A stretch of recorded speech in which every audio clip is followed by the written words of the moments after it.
আসসালামু আলাইকুম। সকালবেলা রান্না বাড়া সেরে আবার শাশুড়ি মা বলছিল যে তালের বড়া খাবো, তো তাকে তালের বড়া বানিয়ে দিলাম।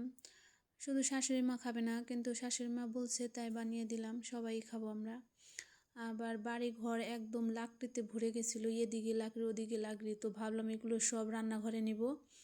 আর যত কাজ আছে দুয়ার একবারে ঝাড়ু দিয়ে পরিষ্কার করবো, সত্যি সত্যি তাই করে নিলাম, যদিও অনেক কষ্ট হয়েছে। এদিকে আবার আমার ঘরের ডুয়ায় এত শ্যাওলা পড়ছে, আমি যে বাচ্চাকে নিয়ে স্কুলে যাই আসি, আবার অন্যান্য কাজ করি, তো সাইরা সারতে পারি না। আজ স্কুল বন্ধ, ভাবলাম আজকে যত কষ্টই হোক এগুলো পরিষ্কার করব। তো পানি নিয়েছি, ঝাড়ু ঝাড়ু দিয়ে তো গেলই না, আমি আবার ইট পরিষ্কার করার যে ব্রাশ আছে ওই ব্রাশ দিয়ে এগুলোকে পরিষ্কার করলাম। আজকে আমার হাতের একদম অবস্থা শেষ হয়ে গেছে, জায়গায় জায়গায় হাত তুলে ফুসকা পড়ে গেছে। আল্লাহ হাফেজ, সবাই ভালো থাকবেন।